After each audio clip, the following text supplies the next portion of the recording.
Studies Network of Steve, Julia, Cook, Dave and I would like to acknowledge the traditional owners of country where we each live and work throughout Australia. I'm currently on the traditional lands of the Dark and Young people, who are the land, sea and sky people at Orimba campus, and recognise their continuing connection to lands, waters and communities. And we would pay respect to Aboriginal and Torres Strait Islander cultures and to elders both past and present. And I also want to acknowledge the deep pain of the Djab Wurrung people, whose cultural sacred heritage at the moment is being destroyed in Victoria to make way for a highway expansion, and send solidarity to the protesters trying to currently protect that site. Thanks, Julia. Okay, so today in our Newcastle Youth Studies Network seminar series, which we organise in association with the Consortium of Youth, Culture and Generations, where we have 4 papers on young people in the pandemic, which is obviously a really important topic to be doing at the moment. So we'll just kind of get straight into it. We have speakers from the UK, from Melbourne and from Newcastle. And so we're going to start with our speakers from the UK, which are Kim Allen, Nicola, Ingram and Kristy Finn, who are going to talk about Corona Class of 2020, Pandemic Employability Discourses, Graduate Resilience and the Management of Uncertainty. Thanks.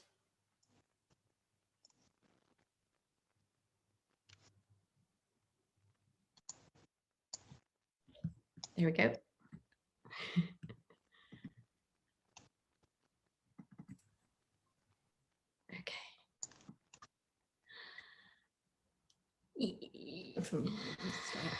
There you go. Great. Oh, oops. Technical fail number 1. Can everyone hear us okay? Is that right? Brilliant. Well, thank you to Steve and the rest of the network for inviting us. This isn't my first online talk, but it's certainly the first that I've done past 10 p.m. So this is definitely past my bedtime. But thank you very much for inviting us to be part of this. And we're going to be presenting some work that's in development. Let me just minimize that. That we're doing currently with Kristy Finn, who is here but isn't presenting with us tonight. So I'm going to jump straight in if I can actually work the slides, which hopefully, yeah, here we go. So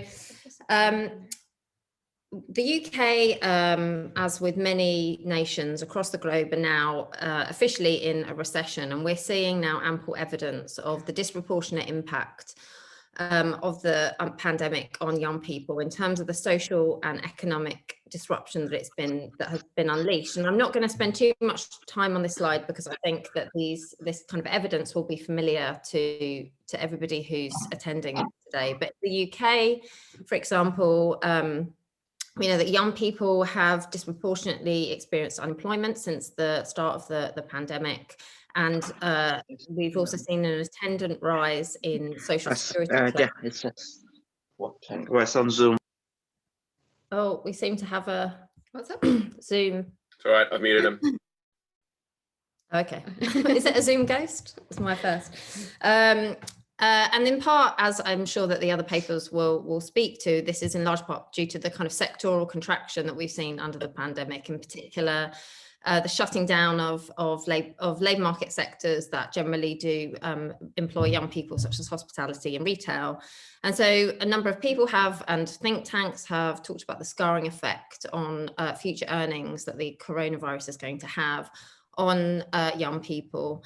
And some have warned that the class of Corona will encounter a more hostile labour market than those who graduated after the global financial crisis of 2008. Sorry, struggling with these slides. So we've certainly seen already evidence of an impact on the graduate labour market with a number of graduate employers who have either scaled back or paused on their graduate recruitment, but have also cancelled work placements and internships. And there have been recent reports in the UK that around 80%, there's been an 80% fall in graduate jobs advertised. And of course, we're also seeing this reflected in the movement of recruitment online, for these positions, but also the ways in which university career services are moving their activities online. And I think what we want to say at this point is that we do recognise that graduates are not going to feel, although they will for the effects of the impact of coronavirus, it's non-graduates and the lowest qualified workers who are going to be most disadvantaged by this pandemic. So the Resolution Foundation, which is a think tank in the UK, predicts that employment rates for the lowest qualified will fall by around 37% as compared to a 13% fall for graduates. However, we do think that these impacts on graduates are significant and that they demand attention. In particular, what we're interested in is how these may exacerbate well-documented inequalities in graduate outcomes in relation to gender, class, and ethnicity. So it's no surprise, moving on to our next slide, it's no surprise that we've already seen evidence of increasing anxiety among students and recent graduates. And we've seen this in surveys, for example, showing that young people are very concerned about the impact of the pandemic on their futures, but also in media reporting such as this here, where you're seeing kind of first-person accounts of recent graduates, which really document the kind of depletion of self-confidence and motivation among young people. And I think what's perhaps important here to think about is this uncertainty around employment prospects is also accompanied by additional, in some ways, distinct risks and challenges for young people. So this includes social isolation, but also perhaps falls in household income where family members have been furloughed or made redundant, but also for some young people, personal experiences of COVID-19, including bereavement of parents and grandparents. So whilst we're mindful of overstating the degrees of social change as they impact upon young people, we think it's clear that graduates are currently transitioning in contexts of acute and in some ways unprecedented ontological insecurity. Okay. Next slide. Okay. So we're interested in the messages being conveyed to graduates through advice and guidance on how to navigate graduate employment during the pandemic. Our starting point was to conduct online searches to uncover graduate-facing information sources, services, and media discussions. We then discussed, made notes on, and analysed these sources and developed 3 emerging themes. We conducted searches in June, which was just over 2 months into the pandemic in the UK and immediately after graduates had completed their studies. And then we did some more searches in October, which was just over 6 months after the first UK lockdown. We used search terms such as graduate jobs in the pandemic, coronavirus graduates, graduates 2020, and things around those kind of frames. And the sources that we found included coronavirus briefing notes from the Office for Students, reports from Universities UK. We found information from Prospects, who are the UK's biggest graduate careers website with more than 2 million monthly browsers. We looked at High Flyers, who are an organisation that conducts the largest annual survey of UK graduates. We looked at print and media broadcast sources, BBC News, Huffington Post. We looked at university websites as well. All in all, we looked at over 80 different sources and tried to analyse and think about the sorts of themes that were emerging from that. And it's work in progress, but we come up with 3 emerging themes. One is maximising spare time, reskilling and retraining. The other is polish your online presence and polish your virtual performance. And the third theme is resilience, patience and positivity. Okay, so there was an overwhelming message conveyed to graduates that it was important for them not to waste time and to see the pandemic as an opportunity to improve themselves. Prospects came up with a handy list of things to do with the overall aim of maintaining and boosting employability during and post-pandemic. And the sorts of activities that they came up with were found, or similar things were found in other sources as well. So their helpful suggestions for employability include pick up a hobby, take an online short course, start reading, improve your online presence, sign up as a volunteer, learn a language, and craft the perfect CV. Now, these sorts of discourses of productivity and self-improvement abound. as can also be seen in the Advice from Next Step Support, which is an open collaboration between a number of organisations that provide support and services to students and recent graduates. And they suggest some career-friendly activities to get on with from your bedroom, sofa, office or garden. And they say once things are back to normal, you'll have some great things to add to your CV, talk about at interviews, or just brag about to your friends and family. While this advice is well-intentioned and for some graduates potentially useful, it also belies assumptions about who graduates are and what resources they have, and further perpetuates the agenda of hyper-acquisition and hyper-mobilization of capital that underscores higher education and employability discourses. And so we're asking questions such as, who can do this? What capitals underline and enable this? What kind of graduate is assumed or brought into being? It's one with time, one with space, one with economic capital, and one without carrying responsibilities.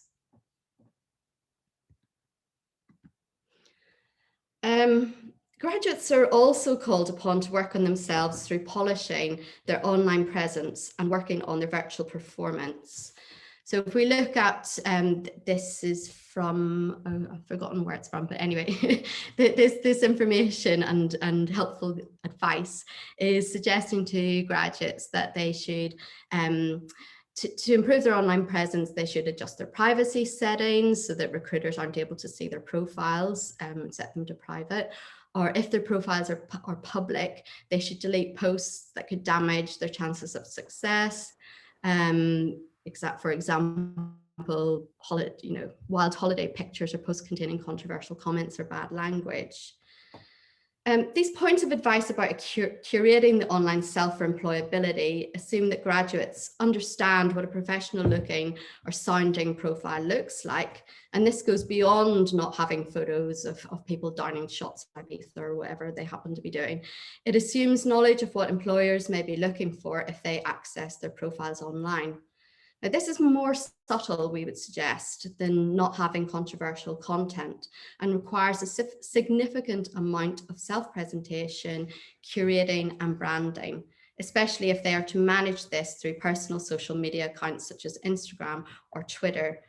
And it's interesting that students or graduates are being called upon to curate this self that is both personal and public, and to manage to do that successfully, which requires an awful lot of work. Now, if the expectation of self-curation and performance continues with the evidence of preparing for online interviews. So we find advice really concentrated on performance, it concentrated on conveying confidence, about body language. Here we have an example. Compared to phone interview, applicants get a chance to really show off and tell their whole story with online interviews. They aren't being judged on voice alone and can really shine with their body language and facial expressions. So with this emphasis on polish, performance of professionalism and bodily displays of confidence, connect with ideas Kim and I have developed about social magic and elite graduate recruitment in a 2018 paper that we published in the Sociological Review. It's about being recognised as fitting with prospective employers and can't easily be reduced to a set of objective instructions. It is about being the right body, which is of course highly subjective. And through social magic, particular presentations of self, including dress, including accent, confidence, and polish and shining are words that really stand out. These are converted into objective measures of competence. And again, here we ask questions of which graduates are being mobilized by these discourses and who can more easily perform the confidence and polish that is valued, and who can manage the demands of this exhausting level of curation. Okay, so I'm just going to end on our final theme, which is that of resilience, patience and positivity. And this really came through in the materials that we looked at. So here we can see that the challenges of the graduate labour market were certainly recognised. However, graduates are called upon to develop particular orientations to these. So materials referred to these tough times as actually a kind of opportunity for students to develop resilience, which is positioned here as a key employability skill that employers are seeking out from prospective graduates and employees. In the second quote, higher education is called upon within these times to foster students who are resilient, self-reliant and independent entrepreneurs, again, rooted in this idea of developing resilience. And likewise, graduates are instructed to stay positive and upbeat, and despite perhaps applying for 200 jobs and not receiving a response. Articles instruct graduates to keep calm and carry on, and another warns that fear and stagnancy must be avoided. And I'm not sure where we are on time, but I think we've got a couple of minutes left. So what we find it really instructive to help us think through this kind of particular pandemic employability discourse around resilience is through recent work on the effective and psychic life of neoliberalism, which has pointed to the ways in which neoliberal subjects are called upon to develop resilience, grit, character, and positive thinking. And this is present not just across post-feminist media culture, but also, as myself and others, including Anna Ball, have written about within education policy, where positive psychology and so-called character education has found increasing popularity. And it's important, I think, to think about how this kind of increase of this traction of kind of discourses of resilience has gained in the context of austerity, where we've seen worsening social inequality and cuts to social protection. So in locating affects and psychic dispositions as both the cause of and solution to contemporary problems, structural and systematic inequalities are obscured and individualized. So in these kind of examples, we see how graduates are required not simply to manage the acute levels of uncertainty generated by the pandemic, but also must suppress feelings of anxiety, despair, and self-doubt.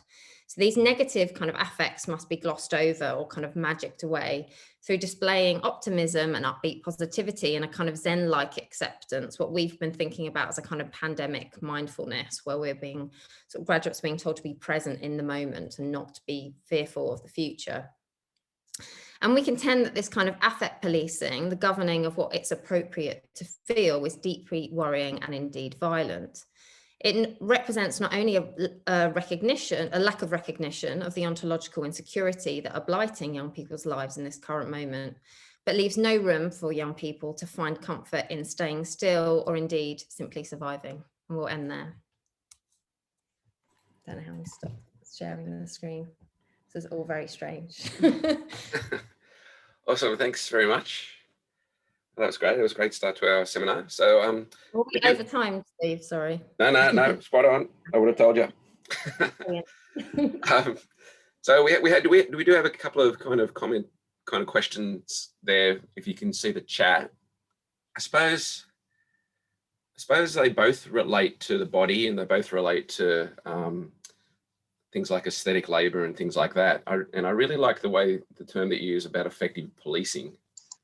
So can you maybe kind of make a comment on the way that the body corporeality is connected to employability in post-Fordist economies, and how this kind of works with notions of class and race and gender? I took that bit out, didn't I? I had a little quote on that. Yeah, so we've been, bear in mind this is work in process, but we are thinking about the ways in which, and not just online, but it's being kind of magnified by the whole online thing, but thinking about the ways that bodies are read and bodies are valued, and who is doing the reading and who is doing the valuing, and how that creates, it's kind of is self-perpetuating in a way. So certain privileged bodies are expected, and if they're not produced, then the communication is impacted upon that, it's impacted by that. And we're just trying to think through, I guess we're connecting that with social magic and with Puar's work on bodies, space invaders and trespassing bodies, and bodies that are in place and bodies that belong, and trying to then think about online as a different space where these things are replicated and magnified. Excellent. Yeah, I really love the work that you guys have done on social magic. Yeah. Okay, thank you. So just to be clear again for people who have just kind of come on after we started, that there'll be a question after each presentation, so you can put them in the chat, and then at the end, any other questions we can ask in a kind of broader discussion after all the papers. Thanks, Nicola and Kim and Kristy. I'm sorry, Kirsty. And now we'll move on to our second paper, which is from Joseph and Kira at the Brotherhood of St. Lawrence in Melbourne. And they're going to talk about, is an education and training-led recovery possible? Applying solution-oriented sociology through a systems thinking lens. Thanks.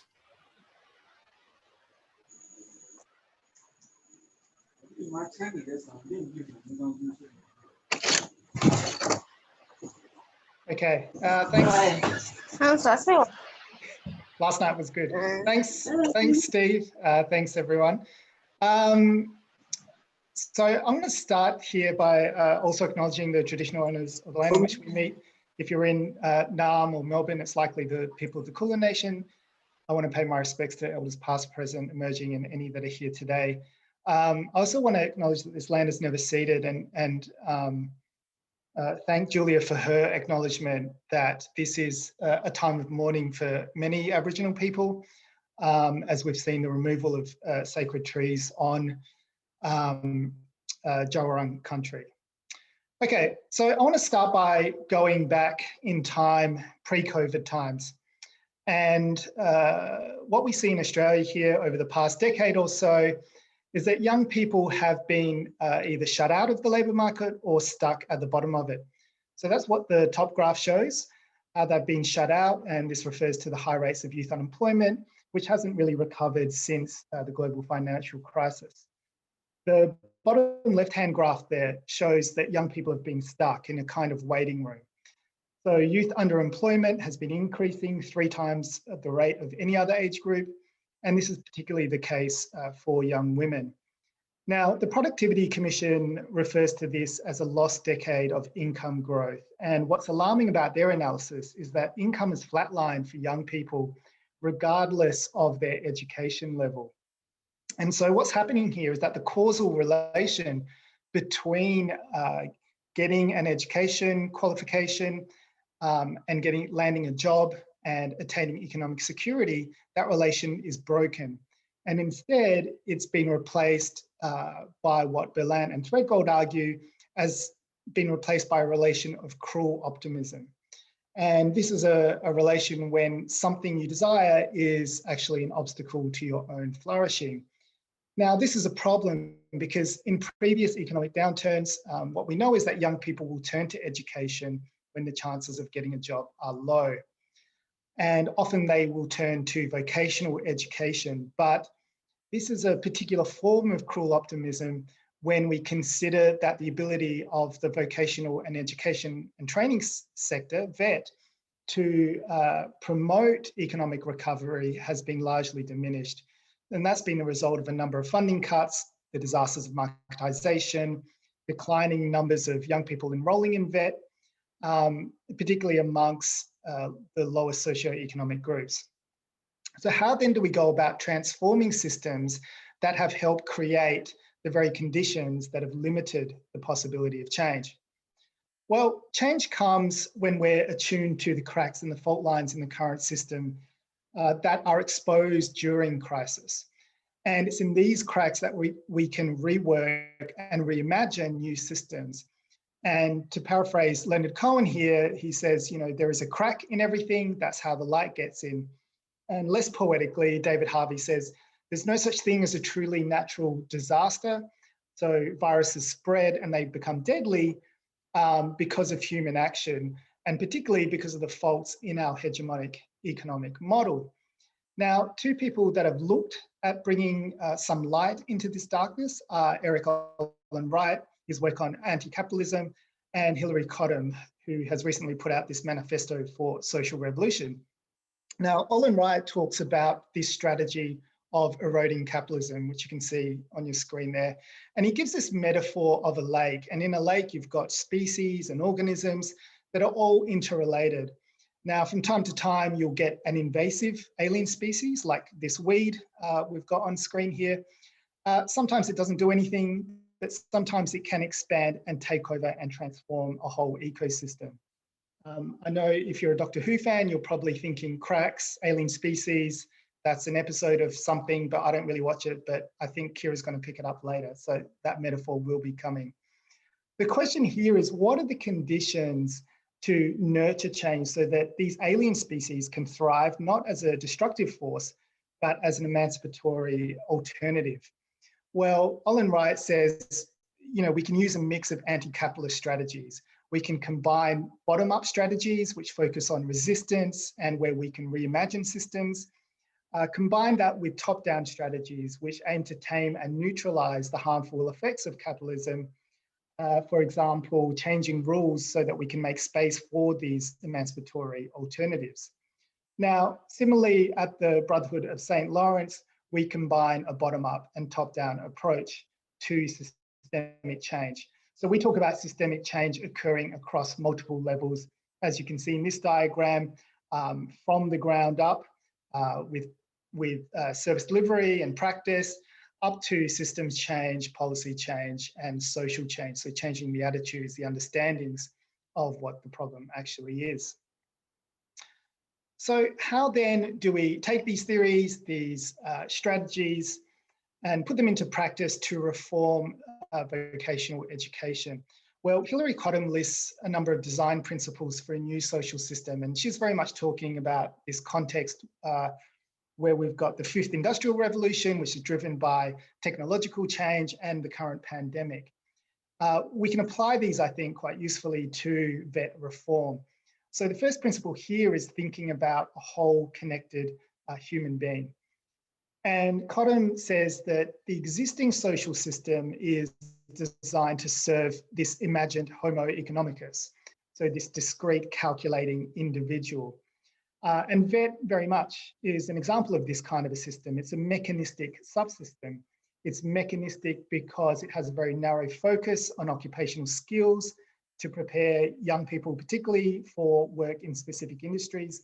And it's also a subsystem because it provides the wider capitalist system with human capital. So going back to that lake metaphor, human capital is really the dominant species. Now, instead, Cottam says we should be designing a system around sapiens integra, and this is a whole, connected, flawed, yet capable human being. Now, a vet system designed in this way would reinforce relationships rather than individuals and adapt to where young people were at. And Kira's going to talk a bit more about this when discussing a shift from a system-centered to a person-centered approach. Now, the second design principle are horizontal and network solutions, and like other system thinkers, such as economist Mariana Mazzucato, network solutions put a real emphasis on collaboration across sectors, business, government, community organizations. And this really requires an agency to facilitate participation across networks, particularly when they're embedded in place. Government's often too far removed to do this. They're often overseeing semi-marketized systems.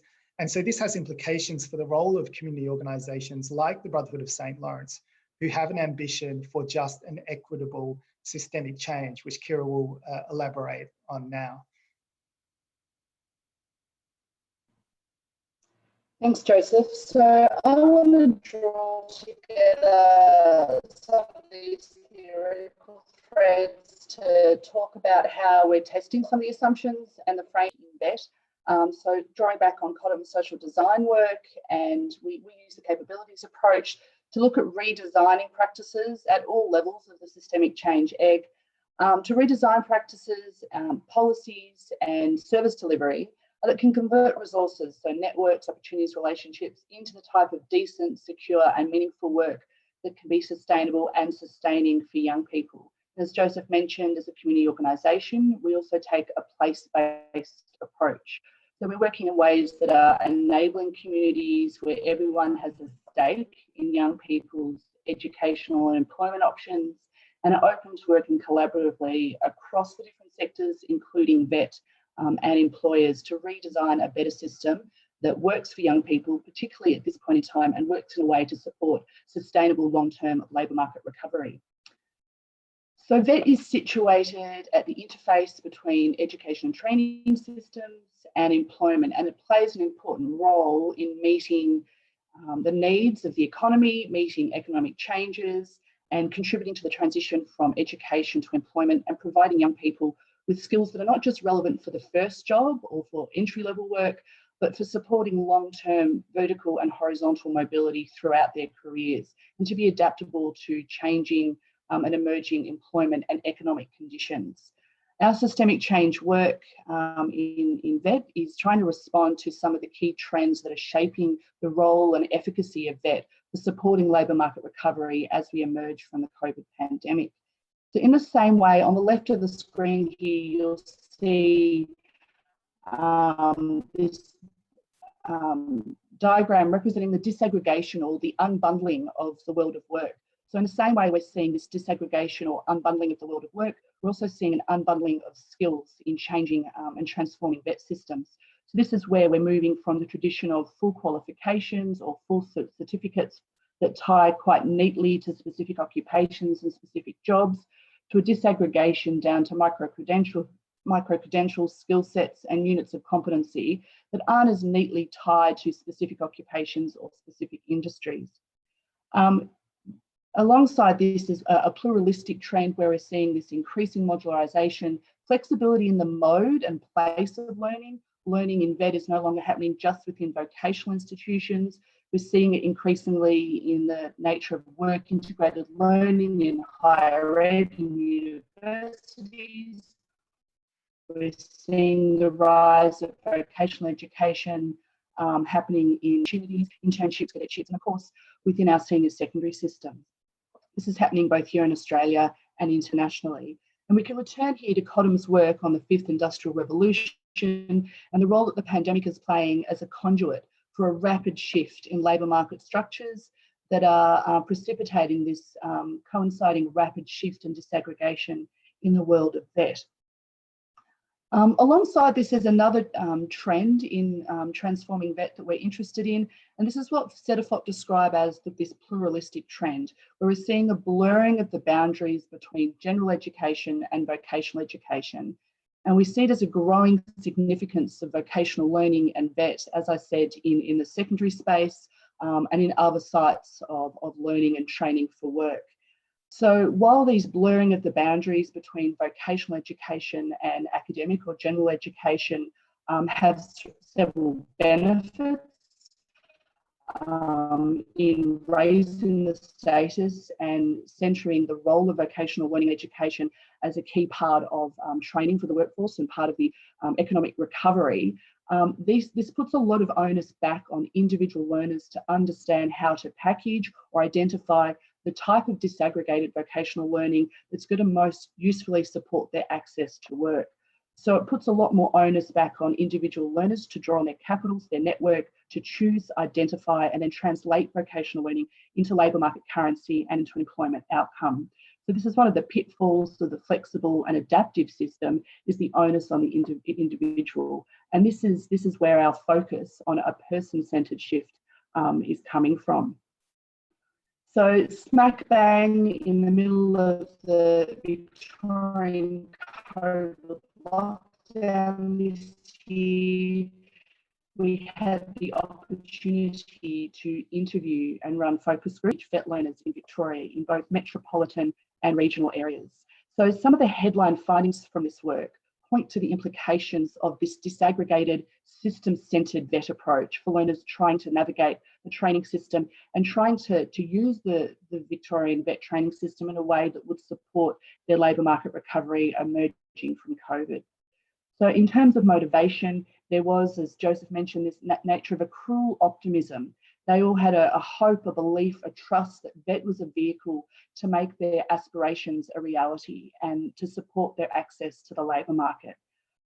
They also spoke of a fragmented system where there was this reliance on individual capital and responsibility to advocate for and access the supports they needed at their point of need, often at the point of crisis when they could have benefited from earlier support.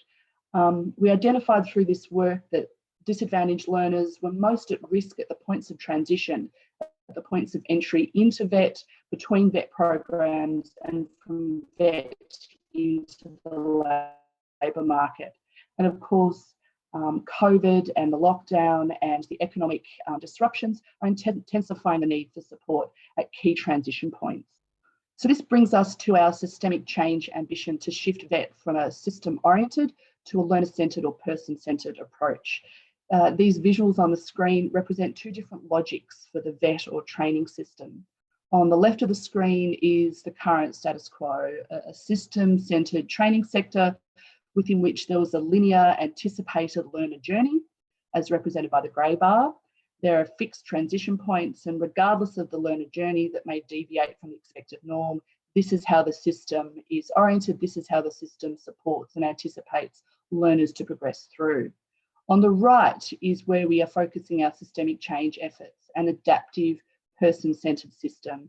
And within this approach, the training system adapts to learner needs at key transition points within the vet journey. And there's a principle here of differentiation to respond to different stages of career, different purposes for training, and different learners. So I just want to try and tie this together and think about what a person-centred training system might look like if we use the metaphor of the supermarket.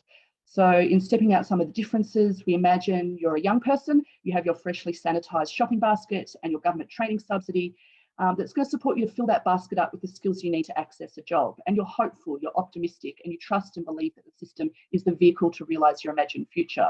When it comes to matching your choice, what you put in your basket to help you get a job, you're walking through the supermarket and there are red hot stickers on products everywhere telling you this product's in demand, this is hot right now, put this in your basket. But that same red hot sticker appears on that product whether you're in Geraldton, Penrith, Wonthaggi or Hoppers Crossing. But you add it to your bucket, add it to your basket, trusting that it's in demand where you live as well. And so when it comes to choosing your vet training product in this supermarket, there are generic brand boxes on the shelf that you can add to your basket. The labels are telling you in theory what this box or this product's going to help you achieve, what kind of currency it's going to give you in the labour market. But you've never eaten this box before, you've never seen it eaten, but you're optimistic and placing trust that the product is going to meet your needs and help you realise your future. When it comes to needing support in the supermarket, your trip around the supermarket, you're really struggling to find eggs, but you're lost and it's too late. And you have to rely on the store directory or just walk around aimlessly until someone comes to offer you support. And this is the narrative we're hearing in the vet sector. You often have to wait for the support to be offered.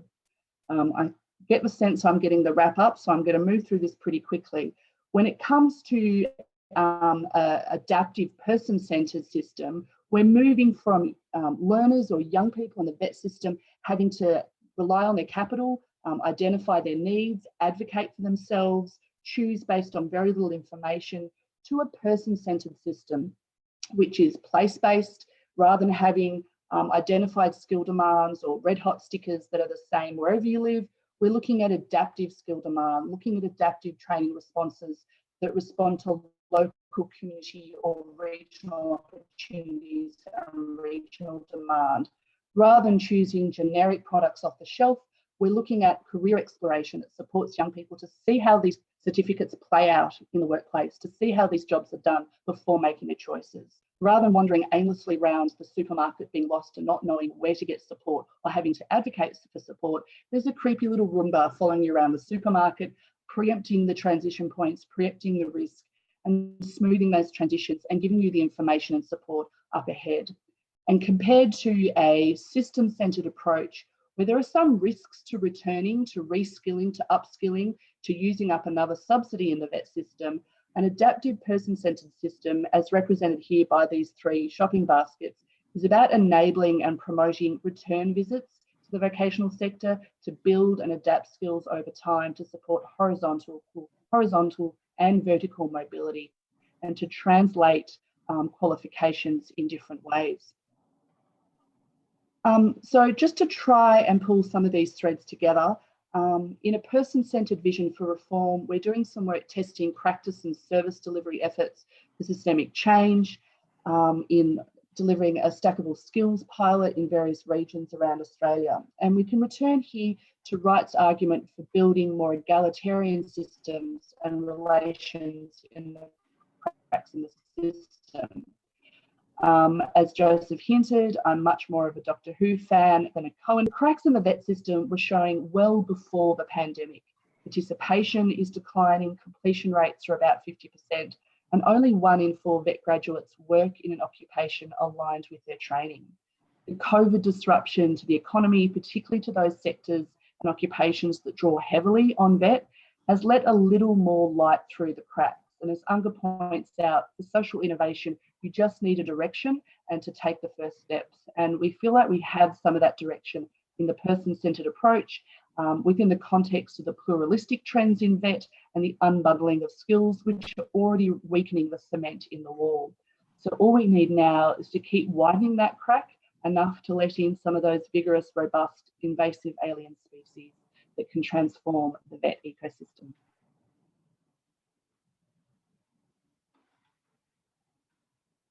Okay, thanks, Joseph and Kira. So we've got a couple of questions there. I might ask Karen's first and save Julie Cook's for later. So she asks, what sort of feedback are you getting from employers when you discuss a person-centered training approach?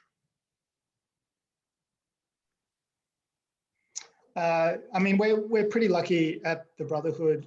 So we've got a research and policy centre. We work very closely with the youth service development team, and we do some co-design work with them. And what we're able to do is to work in local places and identify often small to medium enterprise employers who want to do something, and they're looking to champion young people. And so there's a lot of relational work on bringing those kinds of employers on board, and really, I think, maximizing their status within those local communities to create employment opportunities for young people, particularly those experiencing disadvantage.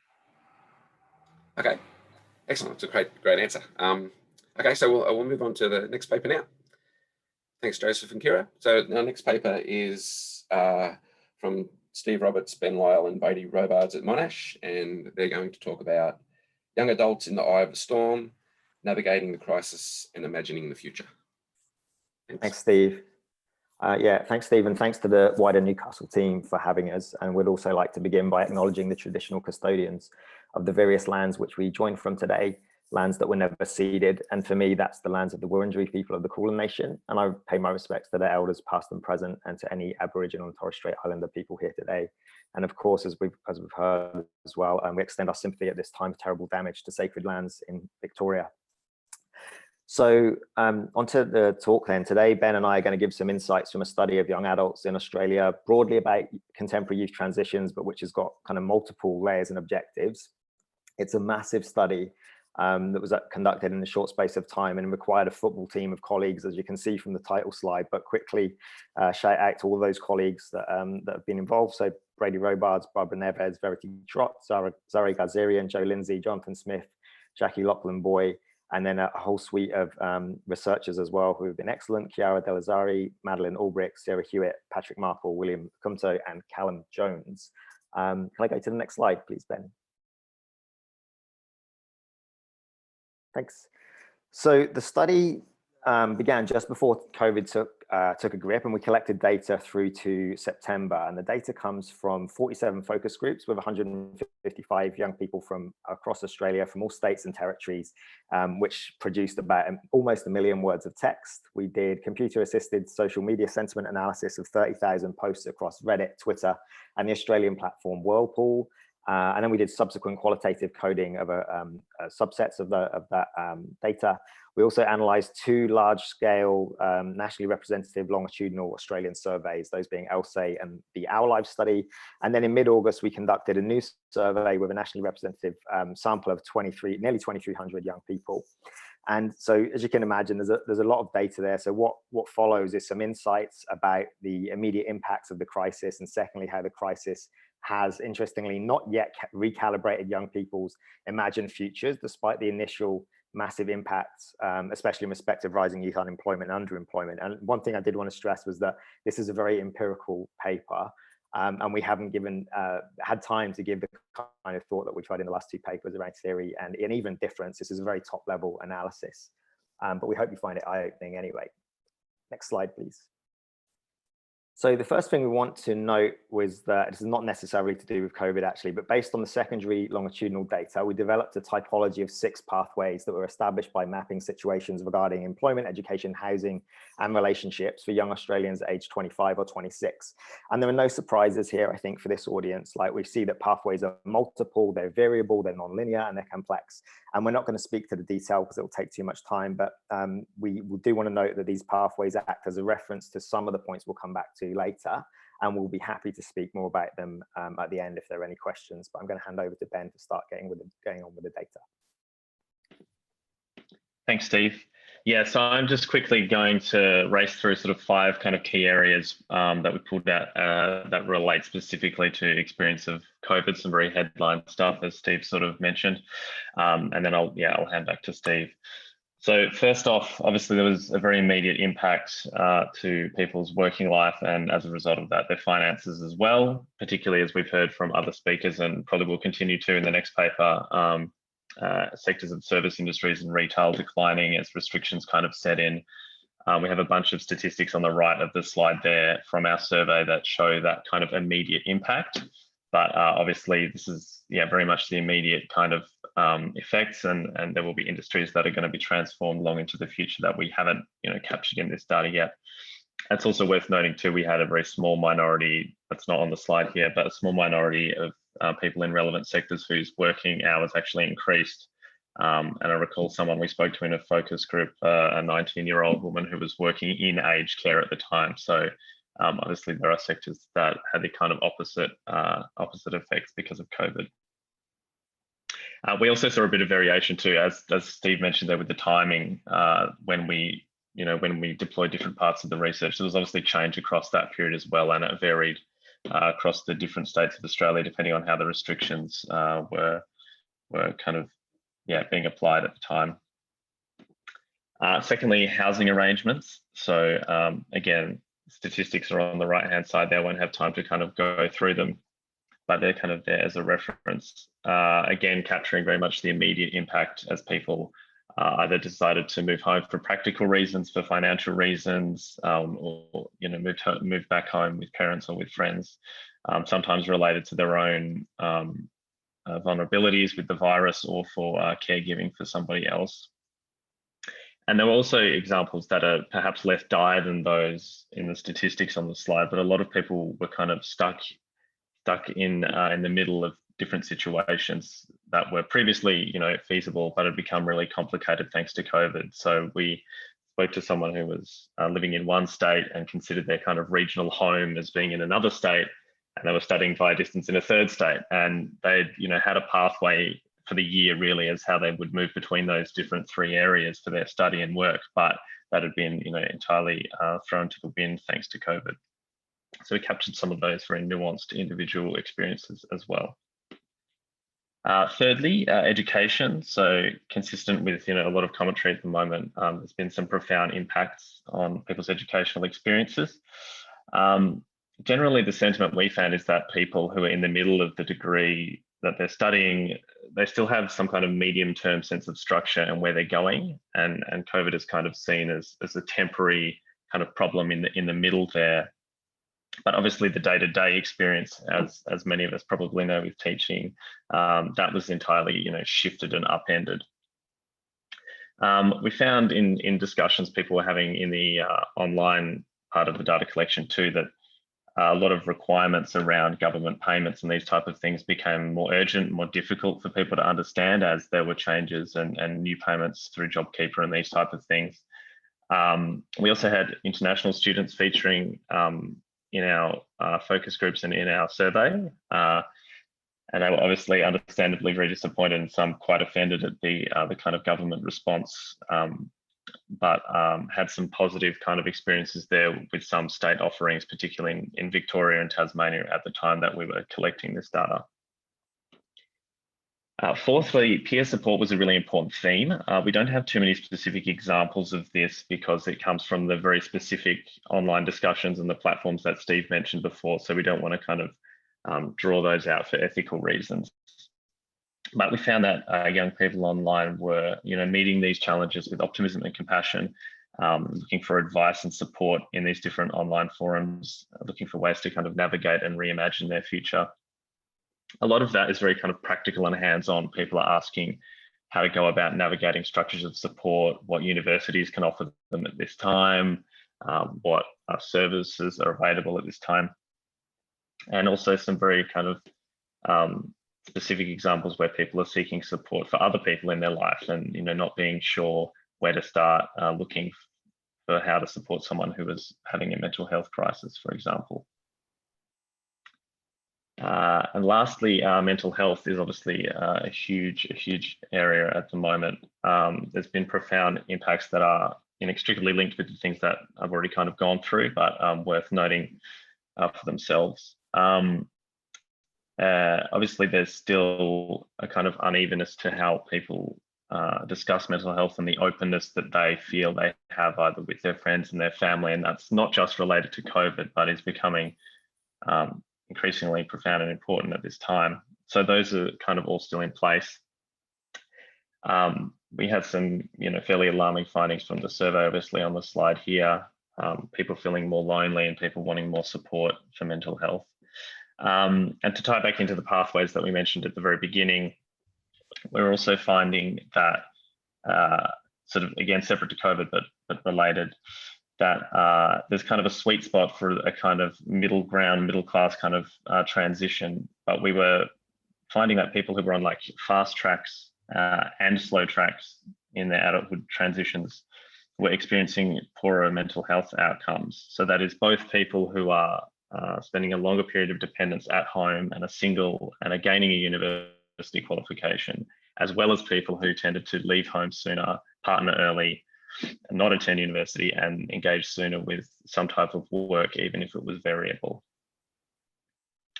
And quickly, before I hand back to Steve, I'll just pop a couple of quotes from our focus groups here related to mental health. And I'll alert you to the second quote, I think, which is quite pertinent, where a male from New South Wales was explaining how it was difficult to continue on his kind of mental health plan that he just established with his GP because he had to move home during the pandemic, and now he felt compromised because he didn't want to speak to his family doctor about those kind of issues.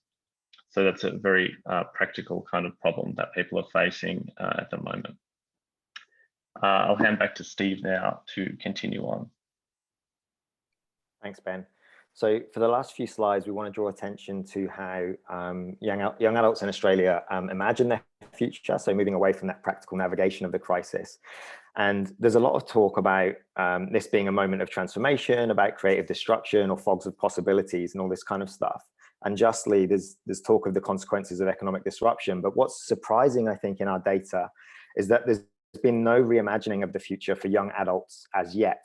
So against the kind of empirical reality of the new adulthood that we all know about pretty well, our data shows that young adults as individuals and also in focus groups speak to a kind of conventional milestone-led approach to transitioning to adulthood. So aspirations for careers, long-term employment, home ownership, couple them. These are linear but somewhat delayed points of their imagined futures against the grain of what we know. And we imagined actually that an imagined future might look very different, especially now. But so instead of a kind of seismic interruption, COVID was seen as a blip, kind of getting in the way, but transforming very little. And I think this speaks back to our eye of the storm metaphor. And even for some of the older participants who had experienced the global financial crisis, for example, the full potential fallout of the crisis has not properly yet hit home. So have the next slide, please. Oh, that's not the next slide.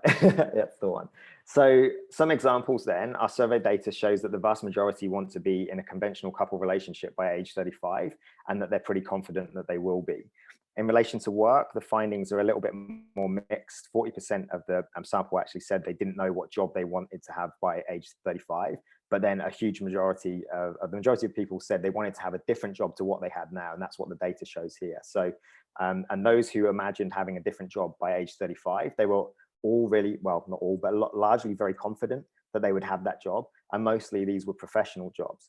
So, and then alongside that, the vast majority felt that it was at least somewhat important to own a home by age 35, and strikingly, a very high majority felt confident they would do so. So this goes against the grain of what we might imagine is possible, but for young people, there seems to be confidence.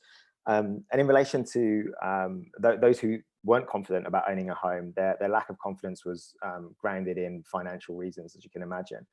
We also had some questions that are not on the slide, but interestingly, people were talking about whether or not they felt supported, not necessarily financially, but emotionally or otherwise by their parents, their friends, their peers and partners and so on. And the thing that came out most strikingly was the highest number of people who felt not supported by the government in achieving their aspirations. And actually most people did feel that they were very well supported by their family and friends and peers. Next slide, please.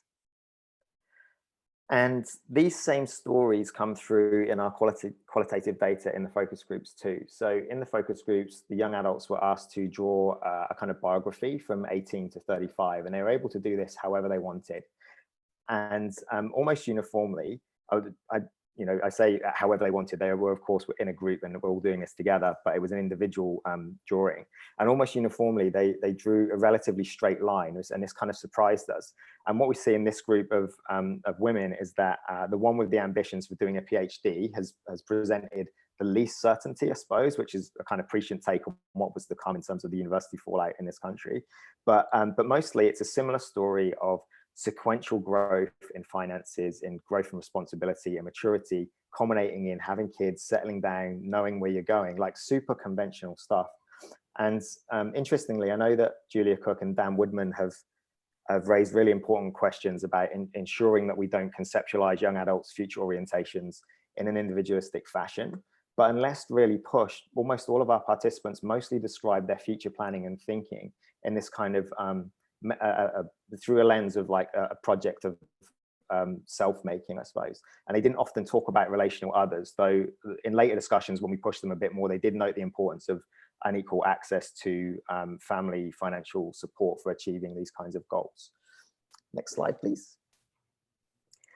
Similarly, often more perfunctory, but not always, but similar stories for young men too. So this is just another example. So and in fact, this guy in the middle, his timeline was probably the most curvy and non-linear journey of the bunch, but it still has this underpinning of a conventional sequence of life events and culminating in traditional markers of milestone. And again, I want to reiterate, much to our surprise, because it kind of goes against the grain of the existing research. And then for the last slide, I'm going to wrap up now. So the last thing we want to leave you with then is this handful of quotes, and I won't read any of them out actually, but the quotes take us back again into the eye of the storm. So the point of view from here is that things have been a bit wild. And this kind of, I'm interested because it goes against the grain of what some of Nicola and Kim's points were, and certainly in the wider press in the UK, the wider public debate. But plans for education and for independent living and so on remain highly optimistic. And I think this is positive and negative. And it's positive in that young people feel empowered and they seem that they feel sufficiently resilient, but it's concerning that especially as the aftermath of the global financial crisis has shown us, and especially internationally outside of Australia, the full fallout is on the horizon. And when policies such as JobKeeper and their kind of the corresponding types of policies in the UK and other places, when these fade away, some of that optimism will be found to be misplaced, especially amongst those with the fewest social, cultural and economic resources. And we'll stop there. Thank you.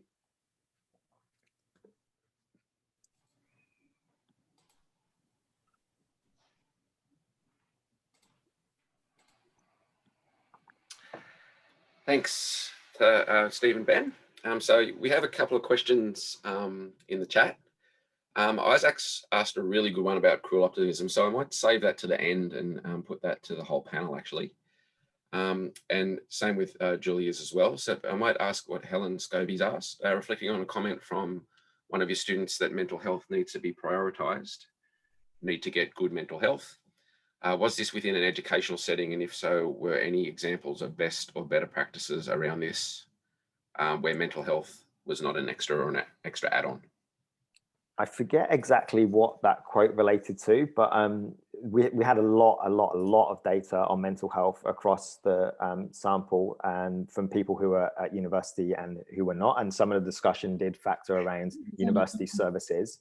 But I think the most important point that comes out there is that in terms of, this is young people's perceptions and what they would consider to be best practice. And actually what they kind of, the strongest point of best practice, I suppose, was joined up thinking between government services. So that mental health should be normalized as a thing, issues around mental health need to be accessible, and they need to be normalized and bound up with Centrelink and Services Australia and so on. So it's not a kind of specialist agency.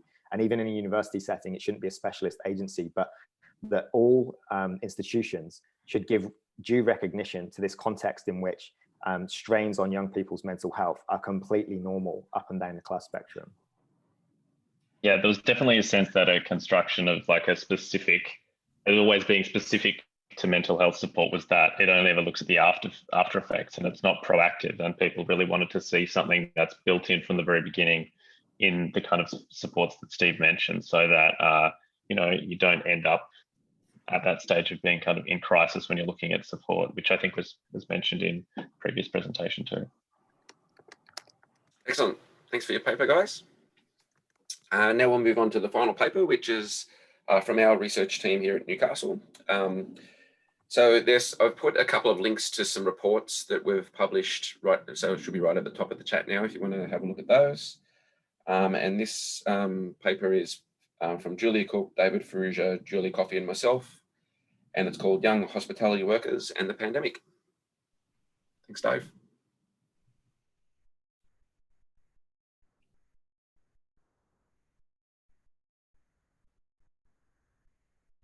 Okay, yes, thank you.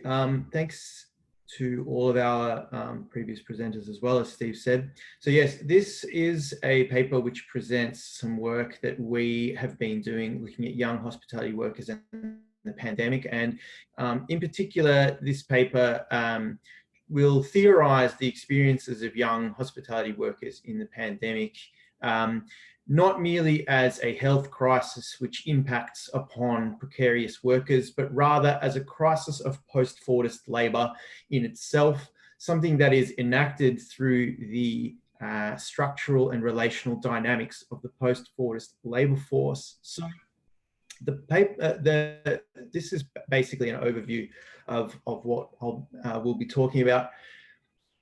Basically, what this paper is going to do is try to look at the pandemic, not merely as something that impacts particularly significantly on precariously employed youth, but rather as a crisis of post-Fordist labour in itself. So we'll be looking at the pandemic in the context of labour force transformations associated with post-Fordism. These include, in particular, labour market informality, labour force heterogeneity, and the significance of racialized and gendered divisions for the performance of embodied labour. So the hospitality labour force is really evocative of these conditions, and in a sense offers a kind of microcosm of post-Fordist labour in a general sense. So the practices that differently positioned young people mobilise in order to survive the pandemic, we're going to suggest kind of express and enact and reconfigure these relationships of post-Fordism in a kind of very particular context of crisis. The important thing to understand about the study, and for those of us, for those international, for those people in the audience from overseas, is that the governance of the pandemic in Australia has interacted in really complicated ways with the working conditions that are found most generally in post-Fordist economies, and in particular amongst young people, because government support for workers, first of all, is actually not given to workers, it's given to employers. And it's framed, in fact, not just as a support for workers, but actually it's a support for businesses to continue to maintain kind of profits and thereby employ people. It's also connected with the length of time people have worked for employers. And really critically, it was not offered to international students. So the message from the government to international students was effectively that we don't care if you die. They were given literally nothing. And that's really kind of, and told to go home. So that's the kind of broader kind of policy context in which this is kind of operating in. The project itself explored experiences of work, sources of support, family and housing, and well-being. And we used a mixture of digital and interview-based methods. Our participants made text, image, and video-based posts over the app Slack over a period of 2 weeks, and then we interviewed them. We had 32 participants, evenly divided between Newcastle and Melbourne, with a more or less an even gender balance. They were primarily casual and front of house workers. Most of them were students, and they included international students. So that's really the kind of broader context. Theoretically, though, what we kind of want to emphasize here is that post-Fordist labour forces have a series of characteristics that represent broader industrial and political economic transformations, and which are enacted in the pandemic. Of course, precarity and informality are a characteristic of post-Fordist labour forces. So working arrangements are negotiated in a fluid and ad hoc manner rather than through, enterprise bargaining agreements as the kind of key way that things like wages and working conditions are negotiated. Hospitality is a key example of this. Cash in hand and under the table work is rife. There's a lack of adherence to legal entitlements and award conditions. And there's employment situations that are negotiated in an ad hoc manner as staff move in and out of different venues, and negotiated through social networks and informal relationships with employers. As well as this, post-Fordist labour forces are heterogeneous, and there isn't, especially in the hospitality industry, there isn't a straightforward connection between, for example, a particular class or gender positioning and the formal employment relationship. So post-Fordist workforces rely on embodied differences amongst workers, and hospitality is an example of this.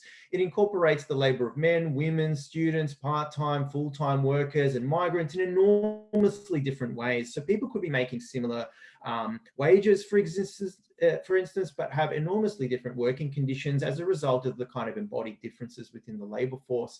And finally, post-Fordism is characterised by embodied labour, in which the valorisation of sensations through bodily practices is a critical task of work, and this is a really key task of hospitality work. So approaching the pandemic as a crisis of post-Fordist work means examining how these dimensions of the labour force are shaped by the pandemic. And I'll talk through some of the data now, beginning with the kind of generally informal nature of the way of the employment relationship in post-Fordism. So basically, our participants talked about the way that the impact of the pandemic, so the sector shuts down effectively for a period of time, right? And the way that this was negotiated, the impact on them and the way they were able to respond to it was something that they had to negotiate really informally. So here's a young guy who basically says, my employer interviewed all of us about the financial obligations we had, and I said I didn't have that many, and so I was the one that got made redundant. So this is a kind of, there's no objective rule being followed here about how you should treat your workers. This is a kind of process of, the normativities around this aren't clear. This is a kind of informal labour market negotiation. And as the sector opened back up, as some of the restrictions were lifted, the entry back into work was also negotiated really informally. So this is a young guy who worked for a large hospitality chain that operated multiple venues, and he was moved out of one venue into another venue where he didn't have strong relationships with the manager of the venue or with the other workers. And what actually ended up happening for this guy is that he ended up working a huge number of hours. He was expected to work a lot. And the reason for this is, as he says here, that his manager had pre-existing relationships with her original staff that she had worked with prior to the pandemic, and she was looking after them and giving them more flexible working arrangements because they had, they had exams and things like that. So he had other commitments as well, but because he lacked the kind of personal relationship with his employer that would motivate her to kind of look after him and give him the shifts that he wanted, he ended up working a huge number of hours in order to kind of support the flexibility of other workers in the venue. So again, there's that kind of that informality that is a characteristic of post-Fordist employment, requires a whole bunch of relationship management strategies and informal relational strategies deployed in relation to employers in order for young people to manage both, their effectively, being furloughed or sacked, as well as the entry back into work. There's also significant dynamics here in terms of gender and precarious work. And there were a number of important impacts on especially women hospitality workers in relation to both their working situations and their home lives. So this is an international student who loses all of her jobs.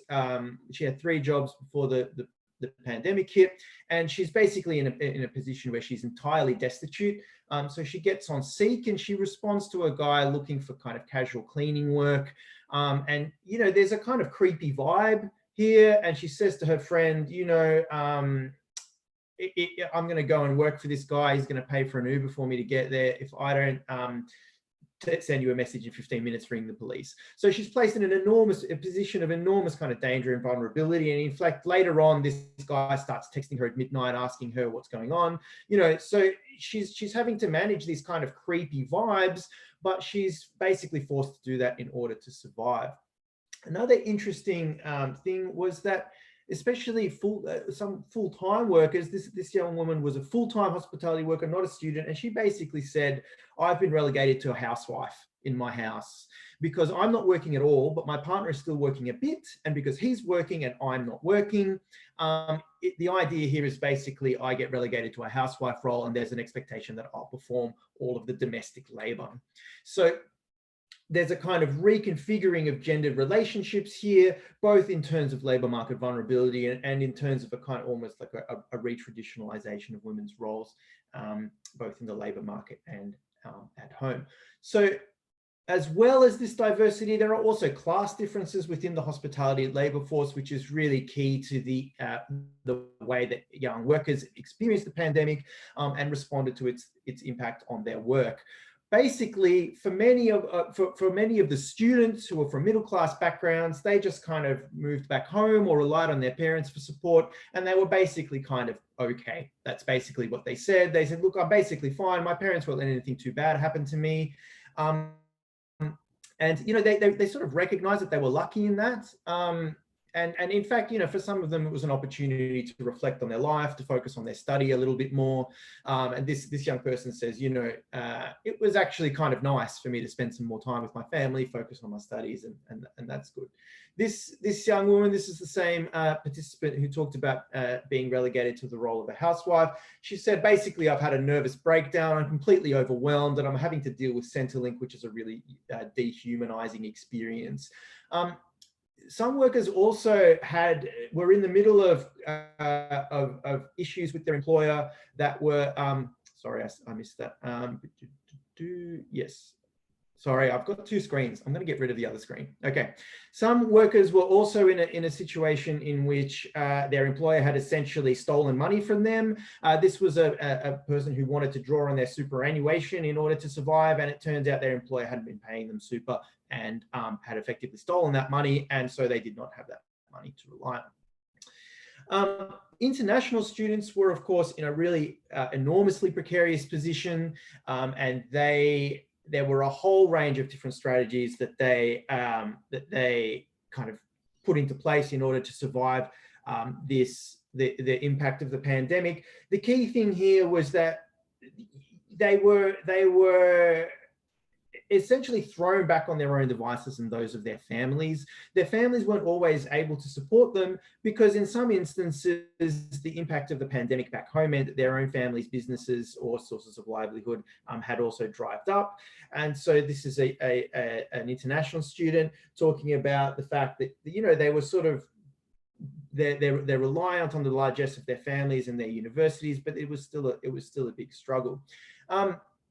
This is one participant who actually, in order to survive this situation, she went and made herself into a participant in drug trials. So she was paid money in order to test, I think it was a new oncology drug. So, you know, she said, I didn't really want to do it, but it's good money and helps me to survive. One thing that's interesting amongst international students, though, is that it raises the significance of their own kind of informal relationships with one another and the kind of informal solidarities that they have with one another in their households and in a more general sense. So international students talked a lot about getting help from each other, cooking for one another, hanging out with one another in the houses that they lived in, sharing money. Someone would get money from their parents and they would share it with their housemates, or they would buy groceries for the house. So it's effectively they're surviving, you know, through these kind of fairly spontaneous social networks, which exist kind of external from work and external to the formal assistance offered by the state in order to survive the pandemic. Some of these were connected with ethnic networks. So here's a participant talking about the way that a group of Filipino organization kind of facilitated support and donations for her while she was living in Australia. Now, the final thing is that as the sector started to open up, participants were placed at the forefront of a kind of high touch, interactive form of labor, which was embodied and which placed them at significant risk and created a lot of anxiety for them around, you know, going back to work, because in hospitality labor is intrinsically, you're close to other people's fluids and you're close to other people's faces. And it was very difficult to keep people safe and sanitary, and also made them feel quite anxious. So here's a person talking about how when they're at work, they're surrounded by a huge number of people. They've got no idea where those people have been, who they are. They can control their friendship circles. They can control who they see in a day-to-day way, except at work, where customers are kind of up in their faces and they really have no control over whether or not people are washing their hands, whether or not people maintain adequate distance when they speak to them, all of those kinds of things. And that's really intrinsic to the interactive nature of hospitality labor. So to conclude, we know that COVID has hit precarious workers the hardest, but in a broader sense, actually, the pandemic manifests in the first instance not as a health crisis. In young people's lives, the pandemic manifests as an economic crisis, at least in the lives of these workers. The pandemic manifests as an economic crisis and as a crisis of post-fortis labor, in which people's responses to the pandemic are based on the dynamics of post-fortis work, informal relationship management, shaping inequalities and differences in status within the labour force that are outside of people's formal entitlements, and that place them in a position of both the impossibility and the risk of having to perform interactive and embodied labour. So that is where I will finish, aside from to spruik the report, which can be found, links to the report can be found on our Twitter. It also covers issues like housing, family dynamics and well-being. And here is the cover of it. Isn't it nice? Thank you so much. Thanks, Dave. I'll get you to stop sharing your screen. Oh, yes, right. Okay, so I've got a couple of questions there. Well, yeah, they kind of build into each other a little bit. One asks, has there been any collective action response amongst hospitality workers? And the other asks, has there been a change in political attitudes expressed? So maybe you could just quickly reflect on those two things. Yeah, sure. So it's interesting, the question about collective action. So there's two things going on in the hospitality industry in Australia at the moment. The first is that there is lots of public controversy about the hospitality industry and the low wage service economy in general. This is driven in part by new forms of union organisation, which have brought issues like wage theft and that kind of thing to the fore. There are online platforms where workers share experiences working for different employers and say, this employer screwed me over, don't go and work for them. So in a sense, that's a kind of collective response that's informal, not driven by the pandemic, but by a kind of wider public political conversations that were happening and that continue to happen at the time. But that has intersected with the politics of the pandemic, I think, in ways that are drawing attention to problems within the industry in a positive way. The other thing, though, is that we did have some instances of hospitality workers. I mean, what counts as collective action, I think, is changing over time. And we did have responses from hospitality workers doing things like extending housing support to co-workers whose housing situations became untenable during the pandemic. They said, come and live with me, financial support, that kind of thing. So there are fluid and informal relationships between workers that they use in order to support one another. It doesn't look like traditional collective action, but I think there are solidarities there that are poorly understood, but that are quite significant and that really do come to the fore when working situations are so informal. Yeah, so I guess I'm there. Thanks, Dave. Okay, so I'll get all the presenters to prepare themselves to maybe respond to some questions. So I think we've only got about 9 minutes left of the scheduled time. So I think the question from Isaac Hoff that touches upon the idea of cruel optimism. So I might get everyone to reflect on that. I think it's a concept that most people be aware of, but it's generally the concept that much of the things that we're encouraged to strive for today are increasingly impossible or difficult, and therefore we're kind of left for striving for things that are an obstacle to our own flourishing. So Isaac asks, do you think conventional adulthood acts as a kind of cruel optimism in that materiality it is less and less attainable in this time? And do you feel this form of cruel optimism is a way to anchor selves to something that is secure in the context of broader insecurity and ontological insecurity that Kim, Nicola and Kristy were saying in their paper? So it's cruel, but it's comforting too. So could I maybe get Nicola and Kim to go first? We'll do it in order of the papers. Yeah, I think that's a really important point. And I know Isaac was at a presentation I gave last month, maybe. I'm losing track of time now, around youth transition in times of COVID, and I used Balance work there. And certainly I think in Steve's presentation, the presentation which showed that young people still narrate themselves according to these kind of normative markers of adulthood and still have this kind of optimism. I think we saw that in previous crises, and I think there's something to ask around. First of all, we're still fresh, right? This is still unfolding. These kind of impacts on young people. There's a constant sense that things will be better in 2 months' time, in 3 months' time, that continues to be pushed back. But I think there's also something about investing in these as a survival mechanism, and I think we all kind of do that to some degree, in the sense of kind of normality, and that is the normality that's kind of presented. And I think there is something around that comfort. I guess the other thing I would ask, and perhaps we all kind of think about as youth scholars, is also that this is also a methodological question about how we do research with young people and the kinds of questions that we ask, and perhaps those also implicitly require young people to narrate themselves according to these particular milestones or normative ideas around adulthood. And I don't know quite how we get out of that, to open up different kinds of narratives and imaginings of the future. So yeah. Thank you. Does Kira and Joseph? Yeah, I'll just briefly add to that I don't know whether there is comfort in sort of trying to stick to those normative markers. I think young people are just, from what we've heard, they're strategizing and trying to figure out, okay, what do I do next? A lot of them, their education courses, particularly those that have got a practical component, have been suspended, and they're sort of left high and dry. They kind of have to think about changing completely different career paths now, but there isn't much guidance around, well, what are going to be these emerging industries?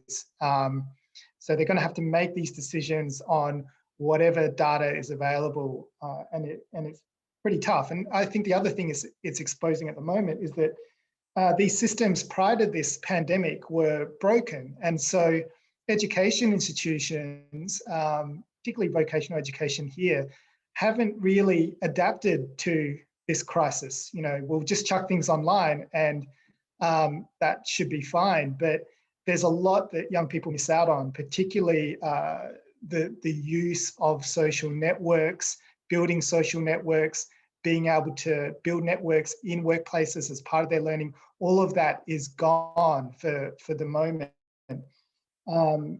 Also, people who haven't been exposed to engaging with the social security system here with Centrelink are very quickly realizing, as David mentioned, that these are dehumanizing systems. So I think this crisis is going to continue. I think the effects are going to continue for quite a long time in some pretty unexpected ways. Kira, I don't know if you've got anything to add to that bleak rundown I just gave. I'll just add that, you know, in our conversations with vet learners this year going through COVID, there were a lot of stories of vet being kind of a bit of an anchor in the unpredictability of COVID and the pandemic, and feeling very disrupted in what their future sort of job prospects were, and being grateful for the anchor of that connection with someone, that connection, even if it was just with their teacher. There was a lot of discussion about being very isolated and cut off from peers, but that being an anchor, and even knowing that it was unlikely to support access to a job, knowing that doing that was better than just being at home doing nothing. Thank you. Ben and Steve? I don't have too much more to add, actually. I think Kim pretty much nailed it. I think, yeah, for us, there's a sense of like cruel optimism does capture what's going on, but I think also, this is a slight deviation, but I think there's something about like the notion of the audacity of hope, which I'm nervous about. So I wonder sometimes if young people might almost be told off for not being sufficiently nervous about their future as well. But largely, I think that the cruel optimism thing kind of captures it. And the other point I wanted to quickly mention, again, relates to what Kim just said about methods. And again, it's a slight deviation, but I think it's still somehow relevant. Going back to the point that I made about Julia and Dan have raised before about, you know, using different methods to get at how relational others are brought into the picture, I think is a kind of really good example of how we can change our methods to change questions and bring different scenarios in, rather than keep going with this kind of normative frame. But yeah, overall, I think young people, you know, yeah, it's a struggle. I really see that they want to achieve those normative milestones, and the reality just might not permit it, and it might end up kind of like crushing them, I suppose. Yeah, I don't know what to say apart from what's already been said already. I don't know if Ben or Brady perhaps want to say anything.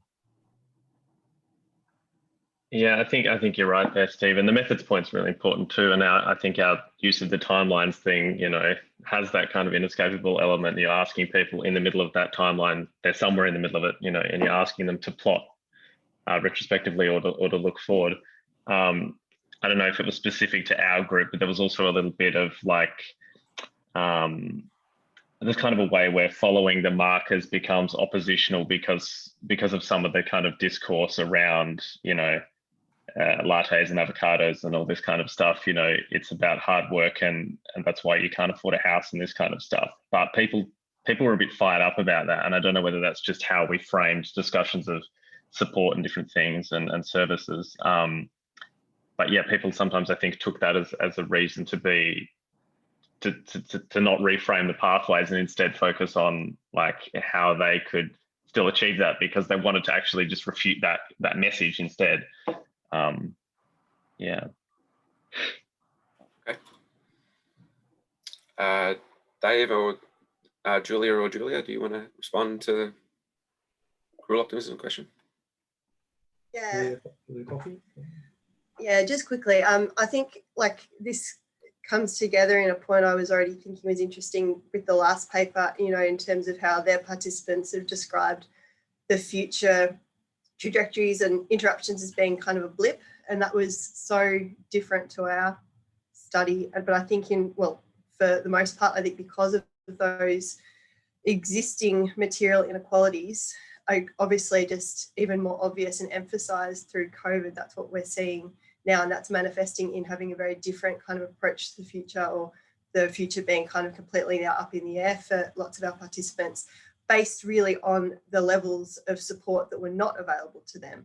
So, you know, your study, Steve and Ben, seem to have like good support, like you said, from family, whereas that is a huge sort of absence for our most vulnerable participants.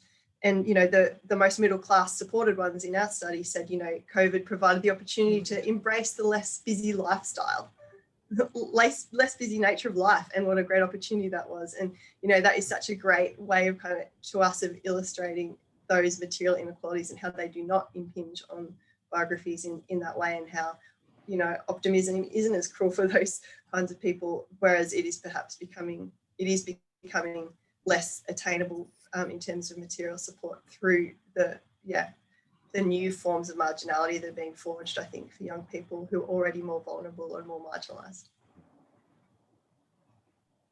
Yeah, I think like the extreme examples we had in ours from between international students who are lining up for food and doing drug trials to survive, to middle class kids who are like talking literally about using 6 weeks time off to find themselves, as a really, you know, evocative example of how class, race and gender plays out in these kind of crises. But they do seem to reinforce the pre-existing inequalities that we're all very familiar with, I suppose.